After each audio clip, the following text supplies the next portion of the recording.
Hello, and welcome. My name's Richard Watson, and this is Anglais the Easy Way. Today, I'd like to talk about another TED Talk. This one's a really challenging one. The speaker is a fantastic speaker, very eloquent. Her language is very complex. That shouldn't frighten you. You can go and watch the TED Talk. You can put up French translations. You can really get to grips with the way she speaks. And it's actually quite an interesting subject. The talk is called Your Elusive Creative Genius, and the speaker is called Elizabeth Gilbert. Now, Elizabeth Gilbert is the woman who wrote a book called Eat, Love, Pray, or Eat, Love, and Pray, which became a huge international bestseller. They made it into a film with Julia Roberts, and this TED Talk is just after that.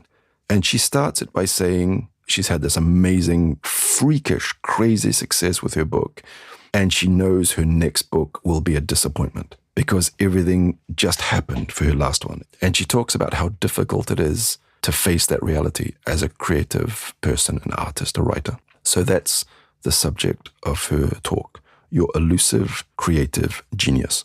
At one point, she says, "Everywhere I go now, people treat me like I'm doomed." Doomed means that your destiny is terrible, simply because she had this amazing success. So this talk is about the anxiety of creative success. Now, for those of us who are not in a creative industry, it's kind of hard to understand this. We can say, well, just do what you normally do and see what happens, but it doesn't work like that. We see this. We see Michael Jackson taking years to finalize an album, or people who retire from the world because of criticism that they can't face. We see actors who make a bad film and it really upsets them. So the anxiety of creative success and the pressure to do better than a previous success, to top it, we say in English. And it can be paralyzing for artists. She talks about the myth of creativity and suffering, the idea that it's normal for artists to be tortured. She talks about how many of them commit suicide. Maybe you've heard of the 27 Club. How many great singers died at the age of 27? Look it up on the internet if you don't know what I'm talking about. She says that the ancient Greeks and the Romans had a different perspective. These cultures believed that creativity came from an external source. In Greek, they called it a daemon, which is a lot like a demon, I know, or the Romans called it a genius. So you didn't say someone was a genius, they said they had a genius, as though it was something external that came and kind of sat on their shoulder and helped them. And this external source produced. Now, it's kind of funny to hear that because even today, we often hear people talk about channeling. We hear people say, I just sat down and things come to me and I write. We hear comedians say they don't know how they come up with their jokes. It comes from somewhere. It's not so far removed from this old idea that it's something outside of us that's producing. She has an interesting story about Tom Waits. He apparently tells a story of being driving in his car when the idea of a melody and a song came to him. So apparently he looked up to the sky and said, "Excuse me, can't you see that I'm driving? Do I look like I can write down a song right now? If you really want to exist, come back at a more opportune moment when I can take care of you. Otherwise, go bother someone else today. Go bother Leonard Cohen." So that's interesting. That actually exists for these artists. She talks about a famous American poet who also worked in her fields a lot, in her farm, who explained that she could feel a poem coming, like it was coming towards her. And when it was coming, she had to put down whatever she was doing and run back to her home to grab a pencil so that she could get it down before it disappeared. And the funniest thing, she actually says that sometimes she gets there too late and she can only get the last line of the poem and she has to pull it back into her. Quite interesting that these really creative people actually talk like that. So she talks about the fact that in the Renaissance, we put the individual at the center of the universe, basically, which led to the idea that artists are geniuses, not that they have, not just vessels for genius. And she suggests we can actually go back to a more ancient understanding of this creative process.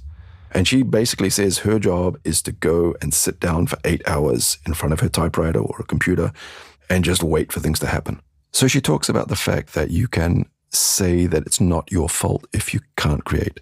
You're only a part of the process. Her quote here is, listen, you thing, you and I both know that if this book isn't brilliant, it's not entirely my fault, right? Because you can see that I'm putting everything I have into this. I don't have any more than this. If you want it to be better, then you've got to show up and do your part of the deal. But if you don't do that, you know what? The hell with it. I'm going to keep writing anyway because that's my job. Anyway, this idea of turning up and just waiting. It's quite a common idea of creativity. You just go to work, sometimes good, sometimes bad, but you're always there. It's quite interesting because if you go back to the 50s and 60s, they had a very different idea of creativity. They said if you can't write, go for a walk in the woods or in the forest. Go for a walk along the beach and let creativity kind of collect in you so that you can express it again. She talks about the fact that in some parts of North Africa, you have dancers who go into a kind of a trance as they channel some kind of energy, and that people who were watching them, when they saw this happen to a particular dancer, would point at them and say that God was there, God had arrived, and they would say Allah, of course. And she said that that was actually transformed into ole in Spanish. And so when you see something exceptional in a bullfighting ring, people still shout ole, which is a reflection of something divine just happened. Here's another quote. She says, "Every one of my books has killed me a little more." I know that sounds a bit melodramatic, but it's a quote from Norman Mailer, who's one of the great writers, about the fact that creativity is destructive and it comes from some deep-seated source of pain, and that creativity hurts him when he does it. Another thing to think about here is, again, I've come across a few Vincent van Gogh quotes recently, and here's another one, kind of on the same theme. He says, "It is only too true that a lot of artists are mentally ill. It's a life which, to put it mildly, makes one an outsider. I'm all right when I'm completely immersed in my work, but I'll always remain half crazy." Again, this tied to the fact that creativity pulls you out of your normal, mundane kind of world. I don't know if it has to, but go and listen to this TED Talk. See what you think of it. She's a great speaker, great pronunciation, great structure in her words. I haven't read her book, but when I see this video, I actually think I might, because she's obviously a good writer. Anyway, that's probably enough for this time. Have fun with this, and I'll catch you next time. Don't forget to subscribe.